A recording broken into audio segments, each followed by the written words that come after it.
Welcome to Quality of Life Radio, hosted by Lisa and Nancy, editors of BigBlendMagazines.com.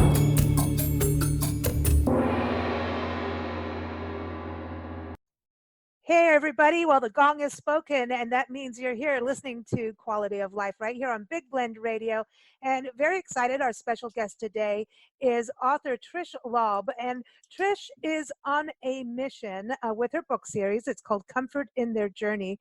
She is on a mission to help others see that even with Alzheimer's, the possibilities are limitless and a meaningful life is possible, that death is due its dignity, and that everyone deserves compassionate and dignified care.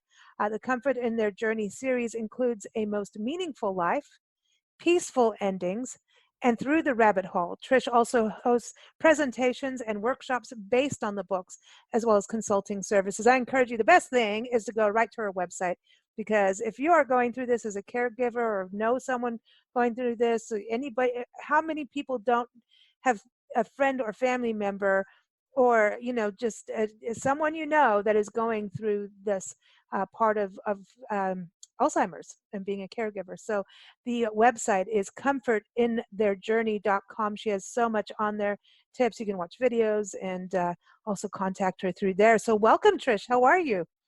I'm fantastic. Thank you for having me. Hey, now did I get your mission right? Yes, you did. Yeah, I'm like, it's a strong mission, and it's interesting. We talk about Alzheimer's. It seems that it doesn't seem like it's going away. Alzheimer's seems to be on a growth cycle, unfortunately.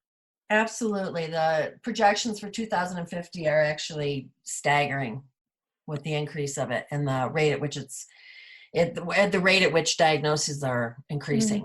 And yet they don't know why or how with Alzheimer's, how it happens? No, it's interesting. Every day during the time when I was taking care of my dad, I stayed away from that kind of information very strongly. And when I decided to go into this project, it was, I was very clear that my mission is to help people who have already been diagnosed. But on the fringes through social media, I do see different articles. And it does seem like, to me anyway, that the number of articles being published in regard to kind of different theories on it now, of different things that might be causing it, that I think the research is opening up to move away from just the tangles and the tau and all that into what lifestyle things could be affecting it. So I think, they don't know. That is the truth. They don't know, and they don't have a cure. There are some people who say that it can't be treated. I believe that my dad's treatment was effective. That's interesting. So if it was effective, and so this, your life kind of went through a whirlwind change, ending up as caregiver, right? As a prime caregiver to your dad and your mom. Yes, absolutely. I had moved across the country with my husband because he had retired, and we'd always wanted to live in Colorado. And it was about 48 hours later that my dad went into medical crisis. And it was pretty crazy. A 5-day skilled rehab stay turned into 63 awake 24-hour shifts. And he was over medicated, mismedicated. Alzheimer's is very, very particular. You make one little change to a regime and things can just go into full bore tilt very quickly. So that happened very unexpectedly. Wow. It's interesting because there's dementia and Alzheimer's, and people say it's the same thing. To me, I think when we look at any of this, even if it's cancer, the heart disease, we've been in several situations, in life with maybe not always being the prime caregiver, but we were caregiver to my step grandfather. And he had a stroke, and he was living in Mexico, him and my grandmother, and he's from the Guernsey, the Channel Islands, and was partially deaf.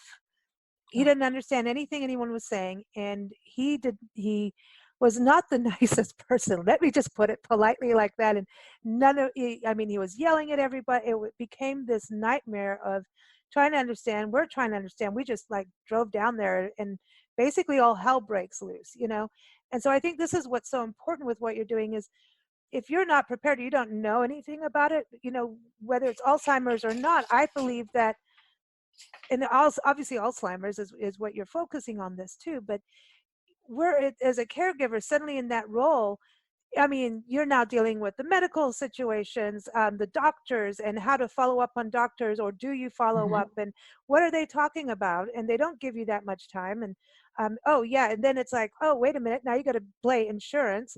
Now what happens to your job at this point? All Right. this, and what's happening emotionally. That is the biggest thing I've seen, and I have a friend now going through this as a caregiver. The emotional uh, strife of this is really hard. It's really hard on people. So I really, really appreciate what you're doing in this to go into that whirlwind of that phase and then be able to share it. Your books make it down very simple for people going through a situation, and you talk about that also on your website and your videos, that people don't need to read the entire dictionary and they don't have the time during this kind of crisis. No, when I first started writing the books, and I spent 3 years trying to talk myself out of this, but when I first started writing, I had a couple of people say, well, there's all these resources available, and there are. And especially now on the back end of the trip, I'm realizing that there are fabulous websites and groups and organizations, but my world blew up and I didn't have time to find them, nor did the big thing was I didn't know the language to use to find them. Mm. And so I specifically wanted to gear the books towards people who are already in crisis, although they're valuable to people on the front end so that they can get prepared. So that, for example, the table of contents are very, very detailed. So someone can go in and read a 2 or 3 page subchapter without having to read all of the text before and after it. You can read the books front to end, front to back, but they're really designed to be reference books, quick guides. Mm. Yeah, so people can pick it up at what that point of need is. Um, what about when people are prime caregivers versus going through that changeover of, do I put them in a nursing home or not? Do you see that happen? That kind of conversation happen? I do, and that's a tough one. And I will say what my mission was is to provide guidance for people so that no matter what choice they make, they have some information there. So, I am not somebody who can tell you whether your loved one should be kept at home or put into a medical facility or a residential facility, or residential community rather, sorry. So nursing I home is don't. not, nursing home is not the right words now. So that's, Oh no, there are nursing homes. okay. There's Okay, I many just want to make different. sure. Yeah, there is kind of a differentiation between like a senior retirement community, or they'll call them, continuing care retirement communities. And I just on my own kind of refer to a medical facility versus a residential community. But yes, there are definitely nursing homes. The definition of a nursing home and the purpose of a nursing home and when a nursing home is used has changed very much in my lifetime, which is, 6 decades. But so what I hope, what I lay out in my books is if your family's dynamics are such that you can keep someone at home, these are things to consider. If you've reached a point where that's no longer reasonable and feasible for a variety of different reasons, financial, work, other commitments, whether you have children, then I try to lay out some of the questions to ask when you go to a medical facility or to a residential community. Oh, very important. Very, and I very think important. that's one of the toughest decisions that a caregiver has to make. Yeah, because I think there's that, like in a husband and wife situation, for example, there's going to be that, oh, we'll never, do that to each other. We're always going to stick by each other to the very end. And then there's like a guilt, or like, even if you need to do something because it's the best decision to make for someone's health or well-being or all kinds of reasons, there's like an emotional guilt to it, and then there's a lot of confusion. So when you talk about that kind of that crisis thing happening, Alzheimer's patients, there's a confusion where there's my grandfather, my great grandfather, my mom's Nancy's grandfather died out of fear when they took him from home to a medical facility because he was so scared, and he just died. right there within 48 hours. Um, And moving people after a certain point in their lives is very, very challenging. mm, There's yeah. a much higher morbidity rate for that. Okay. So it's very difficult to do. I mean, sometimes you just have to do it, but it's challenging, Yeah. definitely. Do you think Alzheimer's and dementia is the same, connected? Dementia is an overarching set of diagnoses, set of symptoms. And Alzheimer's, so think of an umbrella, and then you have Alzheimer's, you have Lewy bodies, you have vascular dementia. There's something I have read that there's as many as 100 different forms of dementia. Whoa. And so Alzheimer's it accounts for about 70% of all dementia. But to me, to be really honest, it doesn't matter to me which one it is. Yeah. I mean, my grandparents' age, their era, they just brought their grandma home to live with them and they never labeled it. And sometimes I think, getting to be as specific as a specific disease does help with some medications and some treatment, some management. But sometimes I think that those labels, well, with Alzheimer's in particular, that label is attached to a very, very unfounded and negative and detrimental stigma. Mm, So sometimes I think labeling things can be a detriment. mm.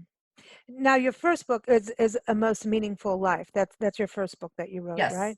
And so that kind of goes from your story, your family story. It goes, yeah, it really probably, I give us a little bit of background on my mom and dad, who they were as people, but then it really kind of starts when my dad was diagnosed. And when he actually had been diagnosed for a while before my mom told my sisters and I, because of that stigma. She didn't want us to think that he was less. Mm. And so he was around 80 when my mom told us, because we had to start being kind of preemptively, seeing that he was safe, watching out for his safety. He wanted to go someplace. We just had to kind of find a way to go with him, or, just kind of be more aware. And so she felt she had to tell us at that point. But he lived, he was treated prior to that. And from the time I was told about his diagnosis, he was treated for 12 more years. Oh, wow. The Wow. average life expectancy is somewhere between 10 and 20 years post-diagnosis. Hey, so then it really becomes, how do you have the best quality of life for everybody involved, including the patient, the loved one going, with Alzheimer's? That could not have been better said. Yeah. That hit that nail right on the head. Yeah, to make people comfortable, understand what that we were having this conversation the other day about, if, one of us got dementia, Nancy and I, we always talk about this. What happens if, we always have to, we're a mother-daughter business. We always have these backup systems, and, you're a business owner too with your other projects too, and you have to do that. And we were talking about that. It's like, well, I know that we are big on being out in the outdoors and nature. And so are we going to remember that part of us? Like, okay, so she was saying, well, like if I get that, then you need to wheel me out into the park or something. And we're going, are you going to remember that? Are you going to have that sense? Where does that boundary come? Or that connection, I should say, not boundary. I think you just said the word. It's a sense. So with Alzheimer's, it's not that there's a lot, to me, there's a lot of misconceptions about it. They don't lose their memory. They don't forget everything. My dad was actually creating 6 months within his passing, he was creating new memories. And I've been told that wasn't possible. He absolutely was. He was meeting new people, remembering who they were, some of our caregivers. But more so than a memory of being like in nature, it is what they quote unquote remember is the feeling it gave them. The joy.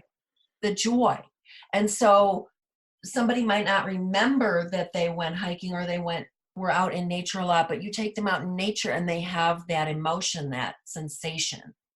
Absolutely. So as caregivers, you got to remember what brought people joy. If it's music, absolutely, play them music, see if they, tune into that vibe. If they love jazz, play some jazz, absolutely. I think everyone needs to go outside, Yes. or open the windows, have some birds and flowers. I mean, that brings everyone joy, doesn't it? Well, and if you think about it, when we start keeping people indoors, they don't get vitamin D. And there's a very large depression rate with any kind of chronic illness. And we've just started keeping the people indoors where they're not getting any of that sun on their skin and their face and all of that. So yeah, definitely, if at all possible, and they're Yeah. willing, take them outside. And Yeah. that my mom, because I wrote one of the books about my dad and Alzheimer's, I think people assume that that's all we dealt with. My mom had stage 4 cancer. Oh, wow. I'm sorry. And Yeah. so it was the same type of thing. We would take both my mom and both my parents lived to be about 90 before either one of them really got Wow. sick. I don't consider Alzheimer's being sick, before they went into medical kind of crisis. And so my dad went into it, and then 6 months later, my mom ended up with multiple life-threatening things at the same time. So we really did get hit unprepared.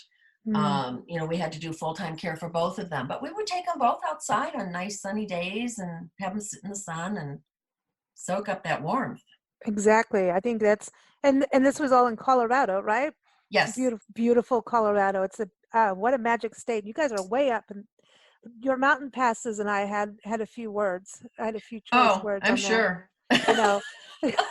I was like, "Don't take me now. I'm not ready. Not No, ready." some of those passes I won't go on.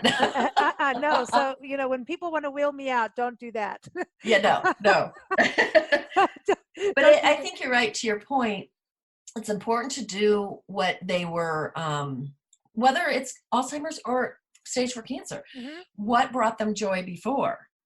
So, my entire family, they brought grandkids over. And so, my parents always enjoyed that. My dad, it's interesting for Alzheimer's, I always say that people, you want to continue to reinforce the memories they had. So we had a variety of different techniques and approaches to that. We had a photo frame that played all the time, and we had photos on the wall, and they were all labeled and things like that.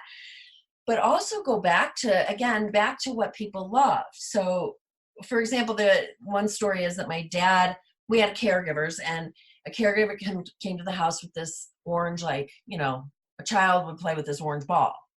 And I was bad, and I thought, he's not going to play with that. And she threw it to him, and his hands flew up, and he caught it, and he threw it back. And I think it was the second or third time she did that, he started weaving it around his head and between. He had played basketball in college. Oh. And all that basketball skill was still in there. All we had to do was unlock it.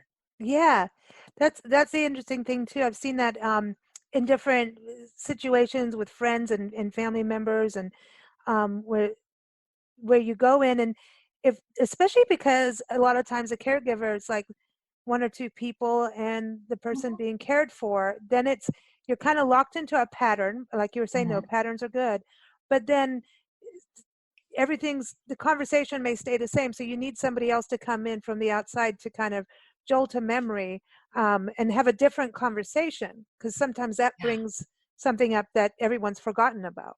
Yes. And the caregivers a lot of them are tired. That's the important thing too, is how to caregivers really go through a lot. It's exhausting and emotional. So I think, not only having the information can really help clear that, but they need to take care of themselves too. Absolutely. I think, when I say we weren't prepared, my parents did as much like legal document preparation as they humanly could have done. My mom planned to take care of my dad and not have my sisters and I help. And, they had a plan. It just went wildly out of control very quickly. But I think, for the for anybody now, I mean, the statistics are right now 1 in 3 people are caring for a family member. Wow. That's going to go higher. So we're looking at almost 100%. So what can people do? Planning. It could not be more important. Plan. But then on the flip side of that, once you're in it, exactly what you're saying. I always say that the patient, the loved one, the person you're caring for is likely taking medication. So what is the caregiver's medication? And for me, I know exactly what that is. I have songs I can put on that will shift my mood. I teach a fitness class that I've taught for 20 years that requires my full focus. I can no longer have my brain in caregiving. Hmm. So it might be a cup of coffee or yoga or walking in nature or anything, but for caregivers to really know what it is that brings them back to a place of peace. Hmm. It's And exhausting. There's no way around that. yeah, it's exhausting, and somehow just give yourself a break somewhere. Get help if Yeah. you can. Does And well, are that's there? really important. I mean, I think my sisters and I, we all had to learn to ask for help. We're very self-sufficient. Hmm. Yeah, Ask for help as a caregiver. I mean, trust me, your friends and your family and your network are out there clueless most of the time in how to help you. Just ask. that's really true. And if you're overtired, you're not communicating well. Right. And I'd Yeah. have a girlfriend that lived in Illinois. I had moved here from Illinois. She would just send me um, like a gift card to some food place. And it could not have been more valuable because sometimes that gift card made the difference between me eating and not. Because Yeah. I don't know why. I could afford to pay for the food. I don't know why. Sometimes driving home late at night, I would drive through with this little card and it just made me feel good and it made me eat. Yeah. That those little things are like little reminders and to let you know you're not alone. Absolutely. Absolutely. So That's a even when huge one. people remote can just send a card or, a Flower. text sometimes is great. Just thinking about you and that can make the biggest difference in a day. I agree with that. I think it's like when someone does pass, what do you say? What do you do? You never know what to Right. say when someone says, "Hey, I've got cancer." It's like, "Uh-oh, now how do I handle this on the other side? I want to do something, but what do I say?" I always Eh, somehow go to humor. Just kind of it's Oh like yeah. Yeah, I yeah. know someone will say, "Hey, I've got stage 4 cancer." I'm like, "Well, we better have a party." And some There you people go. that's not a good ththing, but to me, I'm like, "We better party now." Let's Well, do and that. actually that's really positive. Mhm. And that's one of the things that within our home we had kind of it was more than an unsaid rule, because we had 9 people on the weekly caregiver schedule, one of which was myself and one of my sisters, and then we had 7 other caregivers coming into the house. And everybody knew the rule was everything had to be positively stated, or the approach had to be positive. So, you're saying, hey, have a party. Yeah, But I think one of the most valuable things I learned from a PA that's in palliative and hospice care, the sentence is, how can I help you? exactly. What can I do to help you? I like that. Because I I like think for that. years I spent my time guessing at what someone needed, and that's not always the Hmm. most valued. It could just be move the pillow. You know, Exactly. it's move Exactly. move the pillow. I need more water.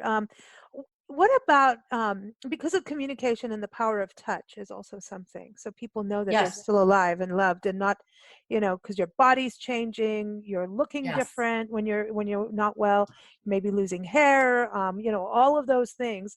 Um, so people need to I believe that physical touch. I'm not a touchy-feely person really at all, but sometimes you just give someone a hug or just Mhm. smile, touch, just hold their hand or touch them. Just that there is an energy that can give people more energy. It's kind of like, you know, plugging in a battery. It's kind of helps that way. Absolutely. A power of And touch. I think that's important for like my mom who had stage 4 cancer, but it's even more important for people with dementia because again, it's how you make them feel, and that feel is literal. So Mm. at some point, my dad did not lose the ability to speak, but that is not uncommon with dementia at some point. And so that touch Oh, is critical. It's absolutely critical. I mean, you are literally, exchanging energy with somebody. And um, mm. we had two, sorry, I just got something in my throat. We had twin 23-year-old young men who came and did awake nights with my dad towards the end of his life because he wasn't sleeping. And I was not there that night, but I got a phone call immediately that they would come in and they would get him ready for bed. And he never watched baseball, but baseball was on, and this caregiver, 23 years old, sat down and he held my dad's hand through the entire baseball game. Oh, that's sweet. And my That's sweet. dad just sat there and beamed. And it's that connection. Yeah. Absolutely. That is so, and you don't have to be a big hugger. It can just be putting your hand really lightly on their arm, or, one of the things I see that gets lost very quickly is just look somebody straight in their eyes. Yeah, I was going to say that because that's a connection. You're seeing into each other's souls, you know. Oh, absolutely. But I've seen and Nancy and I were talking about this too, because we knew you're coming on the show, and we're all like, and we've both seen it in a friend, where you can almost see a shift, like they were here present, remembering things, and as you're talking, all of a sudden, there you can like literally see a shift in the brain through their eyes. And then all of a sudden they've gone to a different place. I don't. Yes. Yeah. So I had a ritual when I came into my parents' house. First of all, I would stand at the door and I would just literally take a second and let everything in that outside world stay behind me. And when I walked in, I had to be completely and totally present. And my dad was usually in the family room. My mom was sitting in it was a small area. And I would put my hand up and wave at my mom, and she knew what that meant. And besides hi, she knew, I'll be right there, Mom. I'm not ignoring you. And I would walk over to my dad, and I'd get down on my knees, and he's in his recliner, and I'd say, Dad, look at me. And he'd look at me, and I'd say, whose eyes are these? Because I look exactly like my dad, exactly. I'm the female version of my dad. And I'd say, whose eyes are these? And he'd look at me a little confused. I said, do they look like your eyes? And I was like laser locked on his eyes. And you could see the moment he went, got it. That light. And I had him the rest of the day. Oh. All I had to do was get in. And you mentioned kind of the shifting away of things. I mean, my experience with both my parents as they got close to their passings was that, all the earthly things just fall away. But especially with Alzheimer's, I just watched. My dad was a very jovial, very happy guy, great guy. But, he had his irritants in life, triggers, things that, he was just under his skin. Those all fell away. And I really feel like. That's interesting. Well, it's interesting. I feel like I saw his soul. Yeah. I know that sounds kind of wacko, but no, but I do. Totally I agree. saw the essence of who my dad was as a person. Because eventually, the stuff that the human drama that we create goes out the window because you don't have time. Maybe that's the first thing we stop remembering. I think had a real loved one pass away a few years back, and he was my bass player in the band, and that we had, and of course we had a little romance, and it was a good romance, and then it didn't work out that way because I wasn't having children and getting married and doing the normal thing you're supposed to do. I'm going on the road and I'm traveling, so our love wasn't that strong enough to, burst what we all had in our minds, our goals in life. But, so there's quibbles and, there's things you drive each other nuts with, right? And when he died, right. Those became some cherished moments, but those things just go out the window, and it was a very unexpected death. And, it just, when you think about all those little things that we have, those annoyances and like you said, those triggers, they really do start to fall away.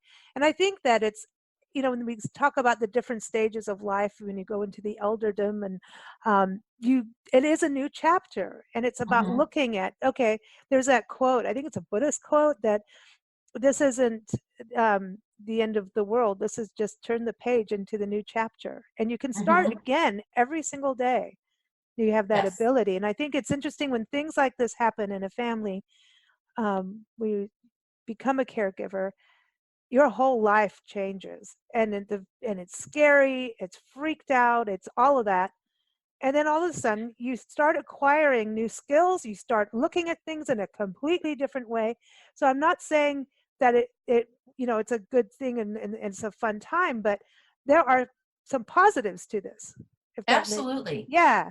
I will say, and I have said, and I think I said it in one of the books. Yeah. It was more challenging than all of my life experience, the 54 years combined. I had children and stepchildren, and I've been married and divorced, and my fair share of stuff. It was more challenging than that but I would not trade it for anything. You can thrive through that situation. It is possible. I mean, it can be an invaluable experience. And there, I say there's jewels in the process. With both my mom and my dad, there were jewels. There were things I got to see because I was there as a caregiver that I would have missed had I not been a caregiver. You get to I mean, spend time with there are them, memories too. that I will have forever and they were things that weren't planned. It was an interaction between my mom and my dad, or, something goofy that happened. And I'm not saying it's all fun, but I'm saying there's good to it. There's, on the other side of all of this, I think the hardest part, yes, it's emotional to go through this with loved ones, but I think our medical system completely sucks with what people have to go through. I have no other, I could say it stronger. I'm sorry, that was hilarious. Yeah, but it does. I mean, well, let's just say this. Our current medical system, and let me put a little backstory to this. My family has always been ridiculously healthy. My mom had a knee replaced. My dad had angioplasty. Other than that, we didn't have any experience in the medical system. The medical system does not serve the patient. No. The medical system, medicine is a business. And in many, many, many ways, it does not serve the patient. Or as you said, it sucks. It does, because there's no fault. It's like you'd think the amount of money that some areas there's no money. I know doctors all their money is really going to the insurance to keep their facility open. There's all these different things. The pharmaceuticals now, they're having a joyride, but the system itself, I know a friend going through things. It's like to get a test result. It's like call and call again, make a patient go there, not have their appointment, or sit and wait for 10 years next to someone who's going to give you something. Here, I'm sick, let me give this to you. It's my present. And then it's like the medication, and it's so confusing. I was telling a friend that was going through a lot of stuff. I was like, you need to take a tape recorder and record it. You need to record. Just get one of those little handheld things and record everything they say. You need to do it and let them know you're doing it. And I've talked to doctors on shows about this, and they're like, that is a good thing. It also snaps people to be aware. We took a spiral notebook to every single appointment. We documented when my parents were in the hospital. I'm glad you brought this up because this is really important. We had a general notebook that, went to doctor's appointments, stuff like that. Whenever either parent, and at one point they both went within a couple days of each other, went to the hospital, we labeled a new spiral notebook, and it was that medical episode. But we did not leave our parents' side in the hospitals. My dad, clearly because he had, he needed advocating for. And my mom, when she first went in the hospital, was so ill she couldn't advocate for herself. But we wrote down the name of every person who walked in. We wrote down every single sentence that was said. We highlighted, we passed the book off to the next sister. So absolutely record it, write it down, take someone with you. That kind of, if there are two things I could say in regard to your bringing up the medical system. At some point, I really believe, I don't know what age this is, but I believe in gerontologists. They are specialists in elder care. That's the kind of doctor you want. The other thing is patient advocacy. It's kind of a hot topic right now, but because I think that the medical model, and I'm not commenting on the practitioners, the medical model is broken, is not working for the patient, I highly recommend that people have patient advocates. And they are actually board certified patient advocates that you can hire. Okay, so this is they not will just oversee the entire medical process for the patient. So so they know I didn't even know you could go to that level with it. This is yes. This is really cool. Last year, I think it was a year ago, March. They had I've forgotten the name of the actual organization or board, but they had a test and they issued board certifications to 149 patient advocates in the world. And I think they've had the test again this year. Someone can be a patient advocate without being board certified. They just need to know how to navigate the medical world. But it's even bigger than that, because the medical world is broken, and we now have hospitalists, but your PCP, your primary care physician, is not part of that hospital anymore. And so the biggest liability is when someone gets discharged to go back to whatever their residential living community or situation is, whether it's home or a community or another sort of medical facility, like a skilled rehab. That's the biggest liability right there. And a patient advocate can help navigate that and make sure that the balls don't get dropped in between.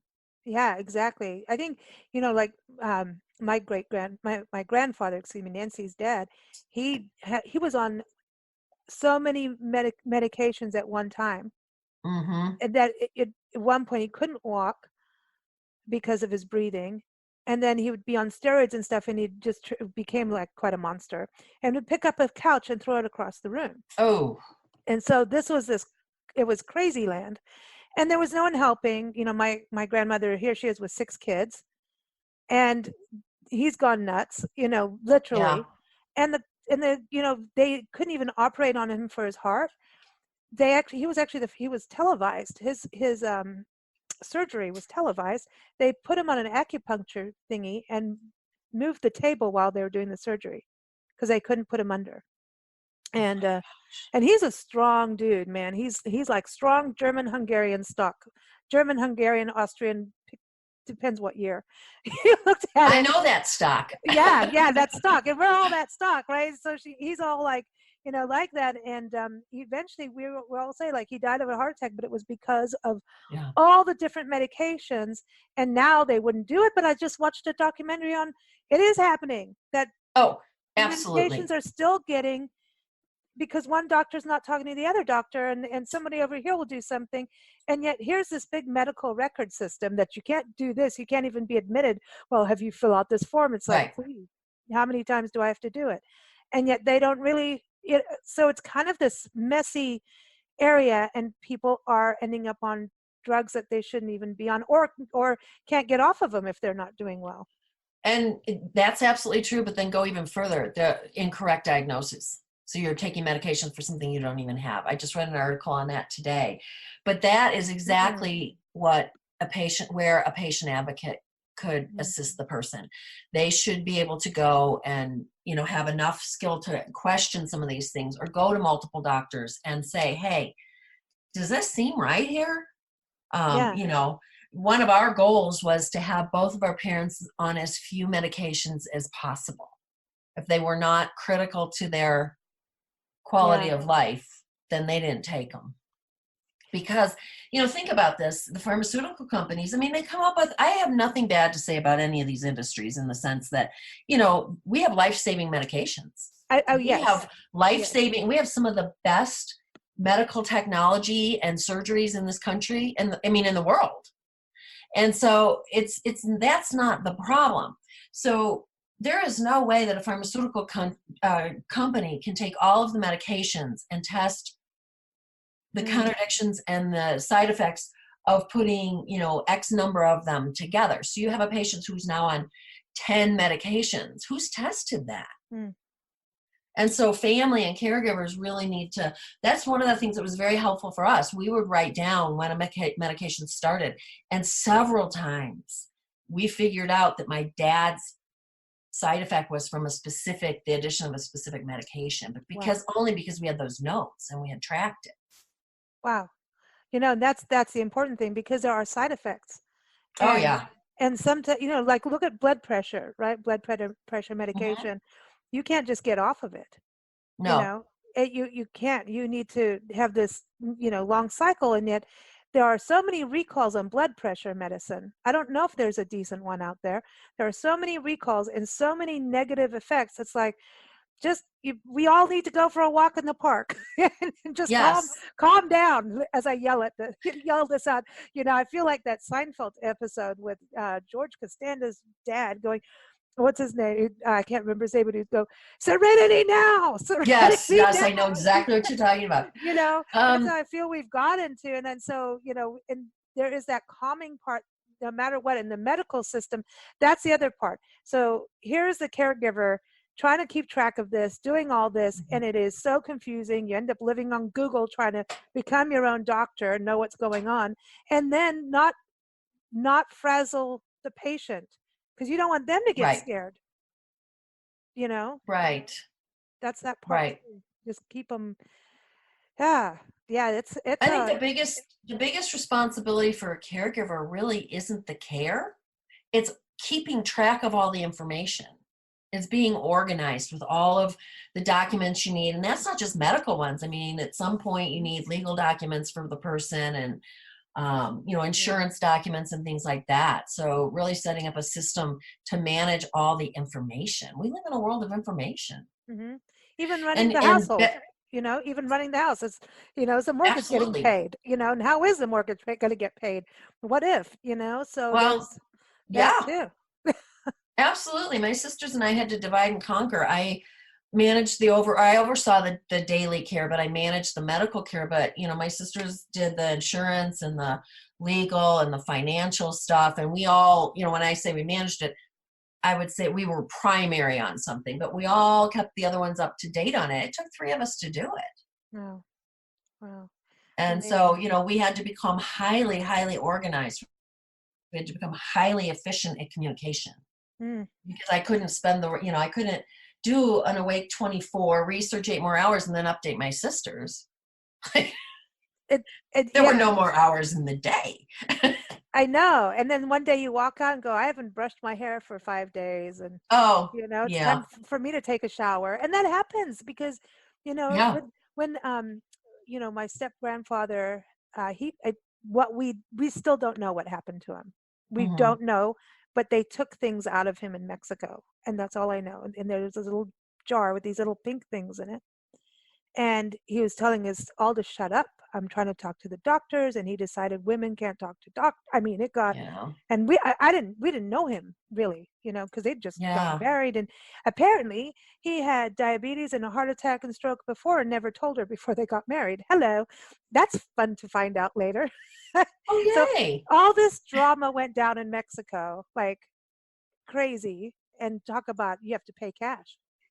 This was like over 20 something years ago. And, we were drawing cash out of the ATM. And then if you took it off a credit card, I mean, we're talking thousands of dollars. They would stitch on 20 to 40 to 60% surcharge at that point.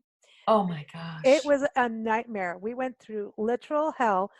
And, he didn't understand what was going on and trying to stop us from talking to the doctors. And it was like, we need to take you back over the border, which is what we did. We actually got him back to Guernsey, where he belongs, an island there, because he was partially deaf. They don't their accent's so thick, they don't understand. But he really needed that care and understanding. And we didn't know what he could do, couldn't do. We didn't know. And you don't just take him out, so I will say this, there's a good Dr. Jackie, she's on our show, Dr. Jackie Ubani, she's on our show every month. She's a cardiologist, an electrophysiologist, and world traveler. She's always, traveling is great, but everybody, and make sure you have medical insurance. International travelers medical insurance when you go over. Know your hospitals, know your things, because you never know when an episode is going to happen. And it's just you never know. And it could be with anything. So I just want to put that out there, because it could have saved our butts. And your books would have really helped us at that point. Can you put them in Spanish for us for next time we go? Well, it's not one of my skills, but but I wanted to touch on this because you're obviously an amazing communicator. I know you've got background in developing computer systems, so you've got that mind that can go through the stuff that is completely tedious for a lot of us, like going through. And I'm a Virgo, so I'm very organized. Do this, do that, put it in everything in its little order. Annoying. I'm annoying. Let's just say that. And yet you've also got this creative part and I think creativity and systems go hand in hand. They do. With founding a national dance education company and a nonprofit prevention theater company to help at-risk teens. Tell us a little bit about that. Is that something still going on, or? Um, well, no, that was back in the 2000s to 2010. I've done a lot of different things. So I was a systems analysis and designer for a couple decades. And then I managed a dance studio. I wanted to be home with my daughter, and I ended up managing a dance studio. And the owner of that studio and I co-founded the National Dance Education Company. And what we wanted to do in the dance world, there are a lot of competitions, and they go and they pretty much purely dance. And we wanted to address all the other skills that someone who wants to be a professional dancer needs to have, the life kind of skills. The thought about creating a plan before you just quit high school and move out to, California to make it big in Hollywood. So we did that for several years, and we had people come from, actually somebody came from France, but from, across the country. And then that same business partner and I started the Prevention Theater, and that was really cool. I did that for about 5 years, and it was completely and totally life consuming. And then I said, this has got its feet now. So another group of people kind of took that over. And that was fascinating. We worked with a writer, and we worked with just a wide range of teens. And it was very interesting because some of the teens had never really experienced any part of another teen's experience. And so what the writers did was they wrote a collective story. And then that group of teens performed that collective story to high school students. And it was very, very powerful. There had been a kind of an iteration of it many, many years ago called Good Vibes. And Ben Vereen had been a part of that. And then this iteration was called Ready. It was, oh boy, I've forgotten what it even stood for, but Ready Arts and Education. And it still exists in some implementation back in Illinois, but it was fascinating. It was one of the most powerful things I've ever seen. And I did that for about 5 years. And then stepped out and moved into some other projects. I've kind of reinvented my life every 10 to 15 years. And now you're on this other journey here, helping everyone have comfort in their journey, which I think is awesome. And also everybody, she can kick your butt. She's got a black belt. She's a black belt instructor. So, I was just thinking, like, how many times are you looking over the doctor going, like, what I could do to you now? Well, it's in a fitness modality, but I know. I'm just saying. Yeah. Well, you know what though? I didn't mean to dismiss that at all, but it does, that particular modality and that practice and everything does really help with, it helped a lot over the years with being able to walk in and manage a situation in a calm way and make it clear that we're not leaving till this is resolved and things like that. Yeah, definitely. I mean, you have to have that balance because it's so easy to get so mad at it, I've had a week of absolute every technical thing in the world, and you really get upset. And then it's like, why are you giving it the energy? Because I feel like it just keeps snowballing because of that. So I feel like when you can do things, martial arts, dance, music, all of that has a way of bringing back the focus, the center, the core, meditation. And that's why even when we're talking about, playing music and things like that, I think that's so, music is so powerful and so healing that I think when it can help the patient and the caregiver and change the mood. I mean, if you have to clean the house, put on some rock and roll, man. Yes. The old school rock and roll, man. We want, have a good time and have a good time with it, So, but I want to thank you so much for joining us here on Big Blend Radio. It's such a pleasure, and really, really appreciate what you're doing and helping people through your books and speaking presentations. Everyone, comfortintheirjourney.com is the website. You can go to everything from there, get the books everywhere, Amazon, all those places. You know where to go for that. But I really encourage you to just go directly to the website because you've got a lot of information on there just to get people started. And if you do help people, so they just contact you and say, hey, do you help people around the country or specifically in Colorado? Anywhere, anybody I can connect with.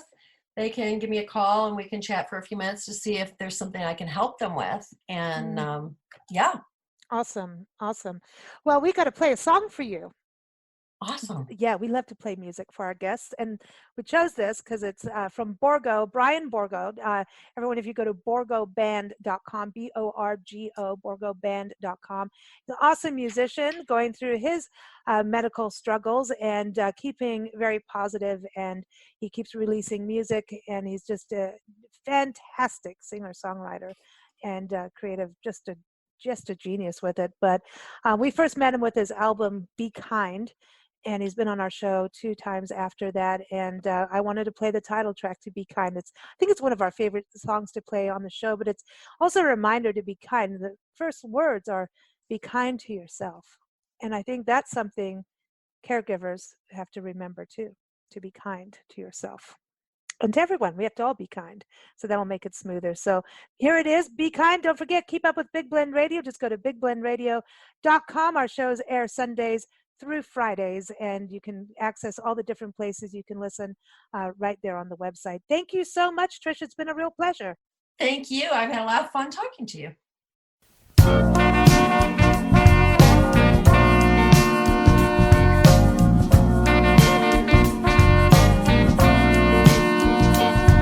Be strong for yourself and everyone else.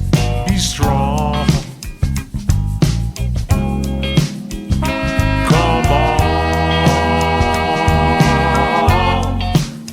Yeah, come on. Be there for each other. Take care of each other and be kind.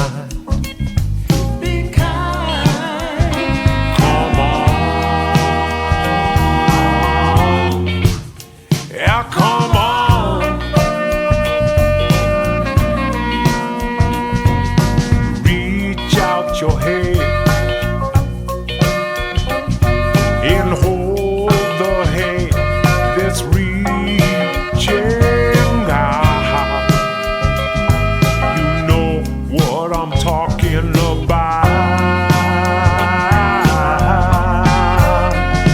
Oh, play for each other, play with each other and be kind.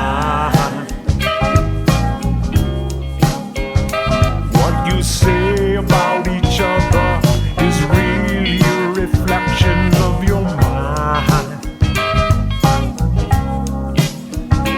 Come on, yeah, come on.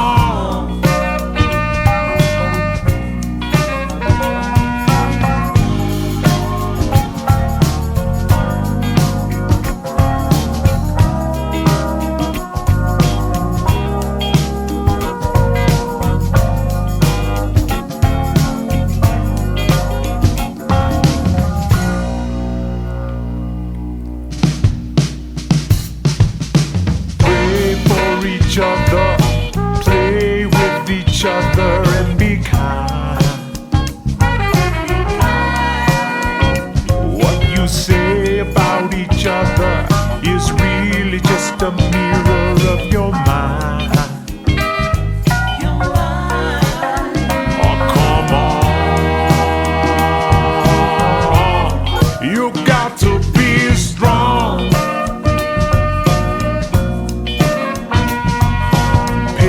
For each other, find a way to help each other to survive.